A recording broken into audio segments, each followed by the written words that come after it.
ሶሪ ወገኖቼ ትንሽ ኢሞሽናል ሆኜ ነው ምክንያቱም እንደዚህ አይነት ትምህርት ነው የሚያስፈልገን እግዚአብሔር አምላክ የሆነ እንደ ማትስ ትምህርት መታጠናው አይደለም ግን ገብተን ቅድስናውን ስርዓቱን መማር አለብንና ይሄን ስትማሩ ውስጣችን ሊነካ የሚገባው የእግዚአብሔር ነገር ነው እና ያንን ሳይኖ ትንሽ ምንድነው ኢሞሽናል ሆንኩት ጌታ ይባረክና አምላካችን እንዴት ቅዱስ እንደሆነ እንዴት ስርዓት ያለው አምላክ መሆኑን ያንን ቤተክርስቲያን መማር ያለባት ይሄ ነው ቤተክርስቲያን ነች በቃ እግዚአብሔር ሄዶ በዚህ ኦርቶዶክሶች እግዚአብሔር ይባርካቸው ቤተክርስቲያንና ንግድ ቦታ አይዶን ውስጡን ግን የእግዚአብሔር ነገር የተለየ ነገር ነው ነፍሳችን ከእግዚአብሔር ጋር የምትገናኝበት እንጂ የሆነ ምድራዊ ትምህርት መማሪያ ኮሌጅ አይደለችምና ይሄ ስታዩት በጣም ልብ የሚነካ ነገር ነው የእግዚአብሔር ስርዓቱን አደራረጉን አያያዙን ስታዩ ይሄ ነው ክርስትና እንጂ ምድራዊ ትምህርት አይደለም ወገኖቼ ስለዚህ እዚህ ጋር ምን ይሆናል ቴምፕል was opened ቤተ መቅደሱ ተከፈተ ይላል ጌታ ስሙ ይባረክ ከዛ ጆን saw the ark of the covenant ዮሐንስ ምን አየ የቅዱስ ምንድነው የምስክርነቱን ታቦት አየ that means he saw into the holy of holies in which 10 commandments tablets are kept የቅድስተ ቅዱሳኑን አየ ማለት ነው ማንንም አይደለም ዝም ብሎ እንደዚህ ገብቶ አይም ወገኖቼ ዮሐንስ ግን እግዚአብሔር አሳየው እዚህ ጋር and the 7 angels who had the 7 plagues came out of the temple clothed in linen clean and bright girdled around their chest with golden sash ይላል እንግዲህ አያችሁ ልብሳቸው ራሱ እነዚህ መላእክቶቹ ያላቸው ደረጃና ንጽህናውን ብራይትነሱን ያሳያል ከዛ ደግሞ ራንካቸውንም ይናገራል ወይም ደግሞ ማዕረጋቸውን ያሳያል ከዛ ደግሞ temple refers 15 times in revelation ቤተ መቅደስ የሚለው በዮሐንስ ራእይ 15 ጊዜ ተጠቅሷል the manner of the dressing of the 7 angels shows they are high ranking angels who serve God in the holy of holies like high priests እነዚህ ልክ እንደ ታላቁ ካህን ወይም ደግሞ እንደ ሊቀ ካህን ቤተ መቅደስ ውስጥ እንደሚገባው ሆሊስ ኦፍ ሆሊስ ውስጥ እንደሚገባው እነዚህም ደግሞ ልብሳቸው የነዚህ መላእክት ልብሳቸው shows their ranking ልብሳቸው ማዕረጋቸውን ይናገራል በቃ ባጭሩ ልክ እንደ ሃይ ፕሪስቱ ትዝይላችኋል አይደለም ሊቀ ካህኑ የሚለብሰው በደረቱ ላይ ያሉትን ድንጋዮች እነሱ 12 ድንጋዮች ናቸው አይደለም የነሱ እንደዛ አይነት መታጠቂያውን ሊነኑን ልብሱን በሙሉ እንደዛ ሁሉ እነዚህም ደግሞ አለባበሳቸው የወርቅ በደረታቸው ላይ መኖሩ ክሊን ሁሉ ነገራቸው ልብሳቸው ማዕረጋቸውን ቤተ መቅደስ ውስጥ የሚያገለግሉ መሆናቸውን በእግዚአብሔር ፊት በውስጠኛው በቤተ መቅደስ የሚገኙ መሆናቸውን ይናገራል ማለት ነው ከዛ ደግሞ ወገኖቼ the manner of አሁን ያየነው ነው they come from the holiest of holies አሁን እንዳየነው and the throne of God with the command to bear the bowls of final plagues to be poured upon the wicked mankind ይሄ በክፉ ወይም ደግሞ በአመፀኛ በሆኑ በሰዎች ልጆች ላይ የሚፈሰውን የእግዚአብሔርን የቁጣውን ዋንጫ ከውስጥ እንትን የሚቀበሉ ናቸው ኮማንድ ወይም ደግሞ ትእዛዝ የሚቀበሉ መላእክት ናቸው አሜን this punishment is for 2 reasons እግዚአብሔር የሚቀጣበት 2 reason ነው እዚህ ጋር ወገኖች አንድ ነገር አስታወስኩኝ መጽሐፍ ቅዱስን ከላይ ከማንበባችን ብዛት አንድ ጊዜ ከአንድ ሰው ጋር ስንነጋገር በመጽሐፍ ቅዱስ በጣም የሚያስፈሩና ፌር ያልሆኑ ነገሮች እንዳሉ ነገረኝና እንዴት ግን እግዚአብሔር ሪዝን አለው እላለሁ እኔ በፊት ነው እና አሁን ለምሳሌ ያጠፋቸው ሰዎች ሪዝን አለው እግዚአብሔር ከክፋታቸውና ከስራቸው ክፋት የተነሳ ነው ቤዚካሊ ምንድናችሁ ሰዎች ልጆች አለ ጌታ መጀመሪያ ዘፍጥረት ላይ ቢሾፕ ጆን ይሄን ሲያስረዱ ጌታ ይባርካቸው በቃ እግዚአብሔር ምን አለ ቤዚካሊ ሰዎች ልጆች በሙሉ አለ እናንተ ሐሳባችሁ በሙሉ ምንድነው አለ በቃ ክፉ ነው ከልጅነታችሁ ጀምሮ ቤዚካሊ እናንተ ምንድናችሁ አለ በቃ ክፎች ናችሁ አለ ሰዎች ልጆች ከዛ ደግሞ የማይመለሱትን ደግሞ አመፀኛ የሆኑትን ደግሞ እግዚአብሔር ዊክድ የሆኑትን ይቀጣል ያጠፋል that is his nature ነው ስለዚህ እግዚአብሔር ባህሪውን ሳናውቅ የጠፉት ሰዎች ምንድነው ስራቸው ብለን ሳናውቅ just ዝም ብለን የእግዚአብሔርን ቃል ወይም የእግዚአብሔርን ስራ ጀጅ ማድረግ አንችልም ወገኖች ሁሉ ደግሞ ሲጀምርኛ ማንነን ግን ጥናት ማድረግ ጥሩ ነው ጀቡሳውያን ምናምን ይሉት እንደ እግዚአብሔር ለምን አስወገዳቸው ማጥናት ጥሩ ነው ኦኬ ከዛ ደግሞ for persecuting and killing all those who keep the commandments of God የእግዚአብሔርን ትእዛዝ የሚፈጽሙትን አታክ የሚያደርጉ ናቸው። እነዚህ የእግዚአብሔር ቁጣ የሚወርድባቸው ማለት ነው። ከዛ ደግሞ ሁለተኛ to judge those who broke the commandments of God by serving and worshiping the beast who declared himself God, placing himself in the holy of holies ኢሳይያስ 24:5-6 ሄዳችሁ ስታዩ በቅድስተ ቅዱሳን ውስጥ እሱ እንዲመለክ በአዲሱ ቴምፕል የሚሰራው ቤተ መቅደስ የሚሰራው በእስራኤል በሆሊስ ኦፍ ሆሊስ ወይም ደግሞ በቅድስተ ቅዱሳን ውስጥ ገብቶ አምላክ ነኝ ብሎ እሪያ ሲያርድ እንደዚህ አይነት የሚሰሩት ነው እግዚአብሔር ጥርግ አድርጎ የሚጠርጋቸው ማለት ነው። ከዛ ደግሞ the earth is also polluted by its inhabitants for they transgressed laws, violated statutes, broke the everlasting covenant አያችሁ የዘላለሙን ኪዳን የሰበሩትን ቃል ኪዳኑን የሰበሩትን አንመለስም ብለው በአመጻ ኃጢያትን እንወዳለን ብለው ክርር ላሉት የነሱ የእግዚአብሔር ፍርድ ነው። ከዛ ደግሞ therefore a curse devours the earth for those who lived in it are held guilty, therefore the inhabitants of the earth are burned and few men are left ጥቂት እስከሚቀሩ ድረስ በቃ ከልባቸው ክፋት የተነሳ ነው ያውን አምላክ ላለማምለክ ከነሱ የተነሳ ምድር ስለቆሸሸች በዛ ነው የሚለው የእግዚአብሔር ቃል። ከዛ የተነሳ የእግዚአብሔር ቁጣ ምን ይላል ይወርዳል ይላል። ከዛ ደግሞ ስድስተኛው ላይ ሄደን ስናይ then one of the 4 living creatures gave to the 7 angels 7 golden bowls full of the wrath of God who lives forever and ever ዛ ስናነበው አንድ ቤላቻለው የተማርኩትን ነው ማመሳክርላችሁ። golden bowl ወይም ደግሞ የወርቅ ዋንጫዎች ምንድናቸው? vessels belonging to both the most holy place and holy place are always golden, signifies holiness and purity.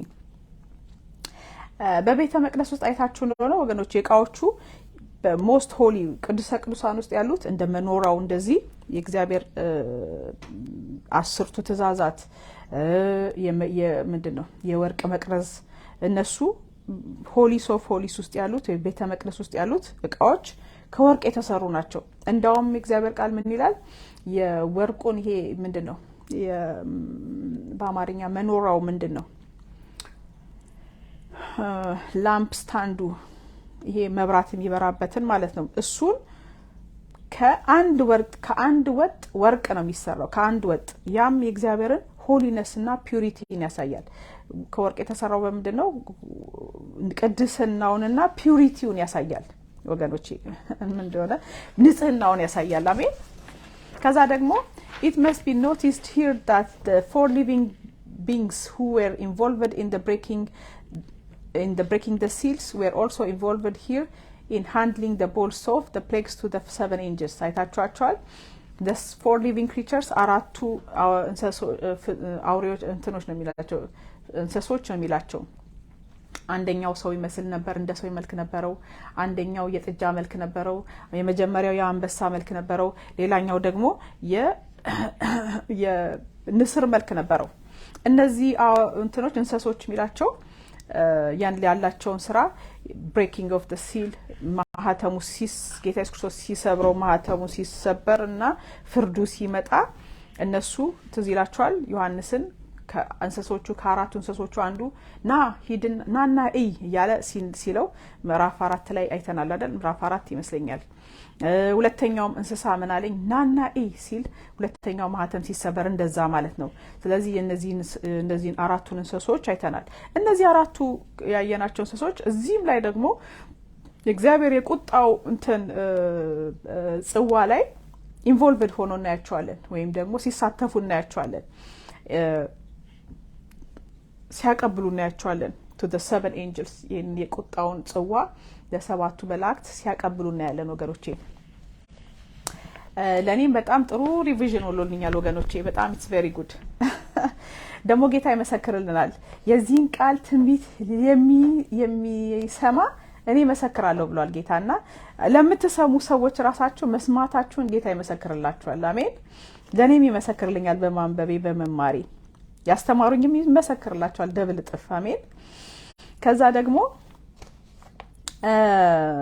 they too serve God in the holies of holies since they are mentioned standing near the throne of God.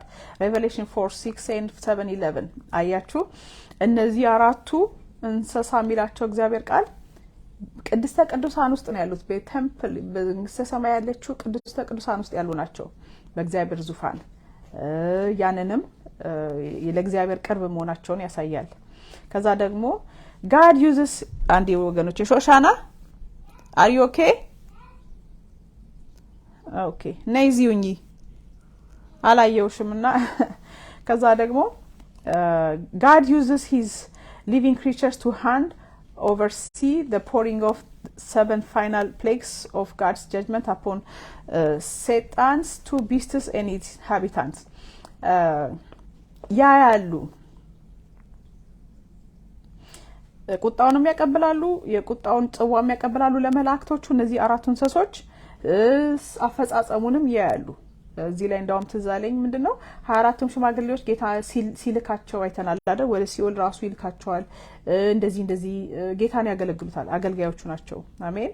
የነዚህንም የአራቱ እንስሶች አገልግሎት እዚህ ላይ እናያለን። ከዛ ደግሞ God's work of judgment has 3 steps. እግዚአብሔር judgment ወይም ደግሞ ፍርዱ 3 ስቴፖች አሉት። አንደኛው angels are commissioned and equipped in the temple. Revelation 15:6 ላይ እንደምናየው ሄጄ ላነብላችሁ እግዚአብሔር ቃል ምን ይላል? ራእይ 15:6 ላይ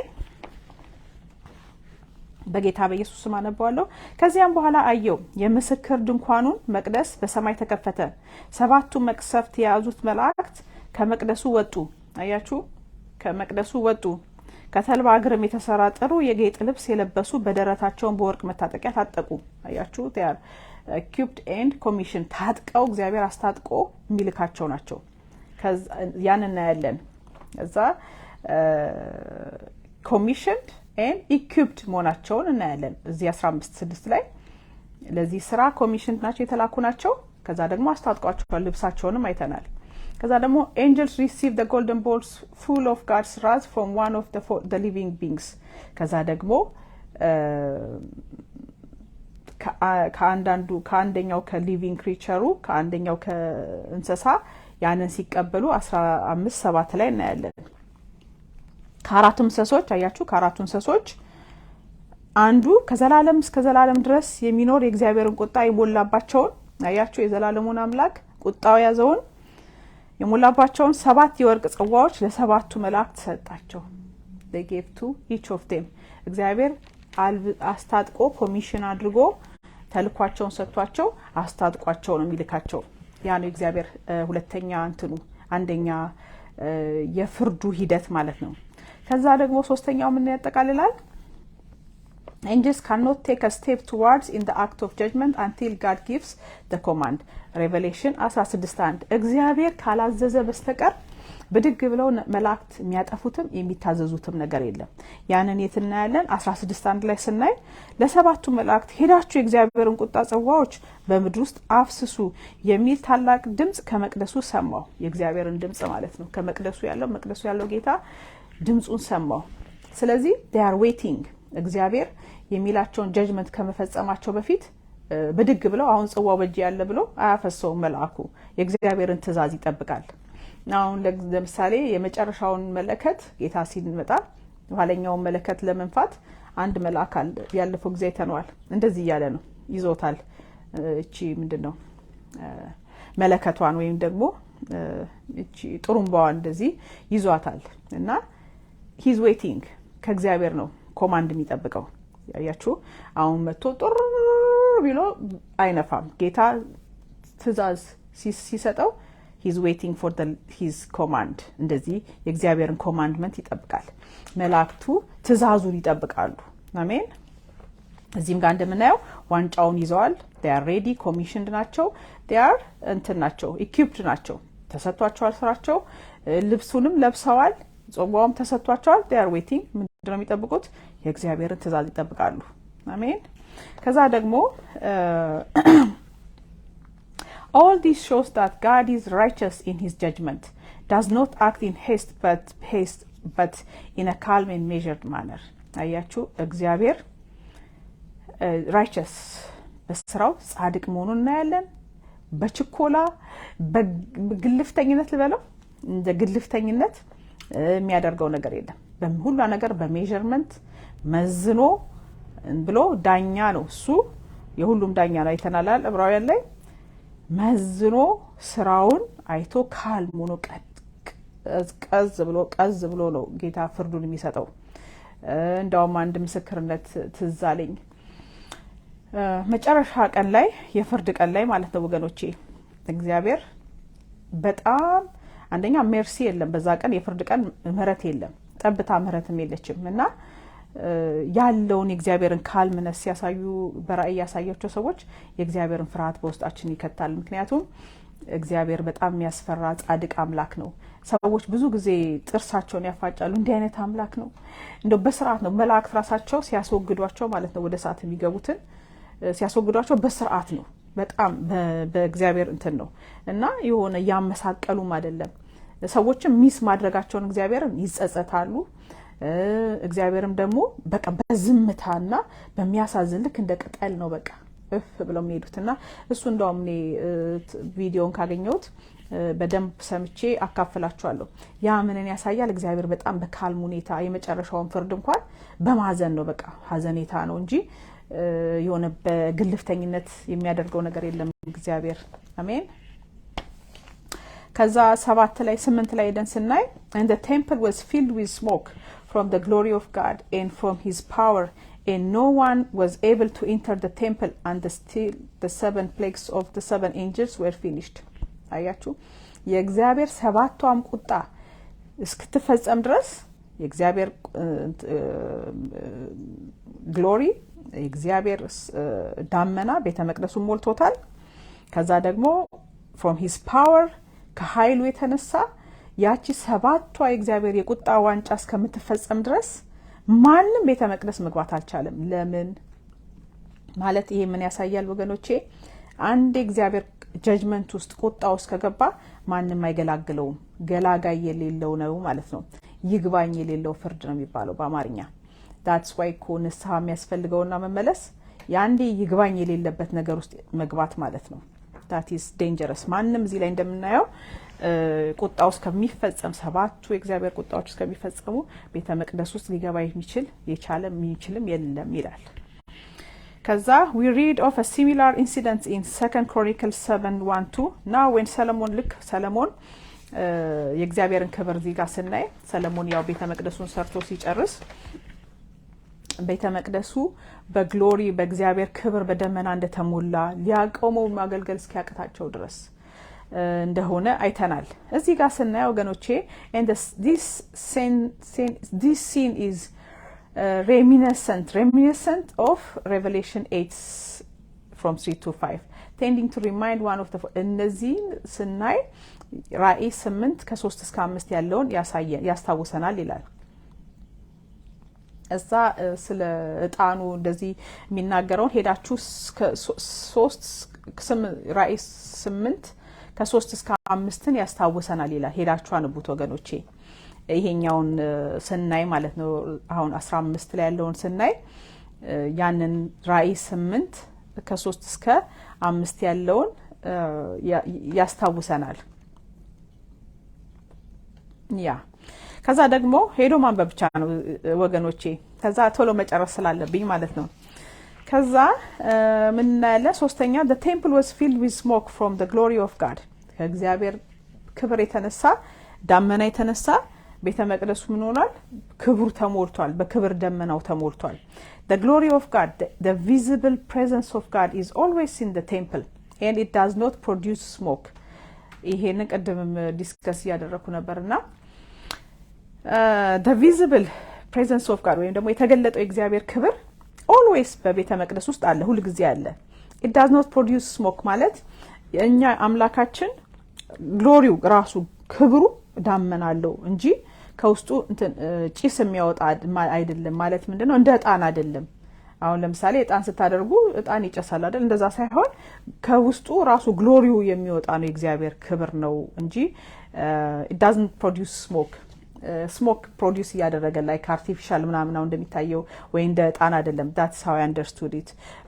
ዘጸአት 40 ከ34-35 ሄዳችሁት ራሱ ክብሩ ደመራው የክብሩ ደመራው ራሱ ማንነቱ ተፈጥሮ ላይ ነው እንጂ ከእንደ ዕጣን ፕሮዲዩስ የሚያደርግ አይደለም ስሞክን። አሜን። when almighty god በደንብ ነው አይደለም ዮሐንስ ራእይን ተንሰፍስፌ ነው የተማርኩት ጥርቅ አድርጌ ነው በደንብ የተማርኳት ምክንያቱም በጣም ብዙዎቻችን ልንማረው ምን ጓጓው የእግዚአብሔር ቃል እንደሆነ አቃለው ያ ትምህርትም ሲመጣ በመጀመሪያ በቃ ሮጬ ሰፍስፍ ብዬ ጥርቅ አድርጌ የተማርኳት ትምህርት ነች ዮሐንስ ራእይ ወገኖቼ እና አሁንም ሪቫይዝ አድርገዋለሁ as ደግሞ when almighty god jehovah came down on mount sinai it burned with smoke look እግዚአብሔር ክብር ሲናን ተራራ ላይ ሲያርፍ የነበረው ጢስ ይላል እንደዛ ማለት ነው likewise father god came as consuming fire to manifest his fiery judgments to show himself strong on behalf of his people እግዚአብሔር ለህዝቡ ሲነሳም እንደዚህ ነው ለህዝቡን ማዳን on behalf of us ስለ ህዝቡ ስለ ልጆቹ አትፈርድም ወይ ለሚሉት ሲነሳ as a consuming fire እንደሚባላ እሳት ሆኖ የሚነሳበት ገላጋይ የሌለበት ነው ማለት ነው ከዛ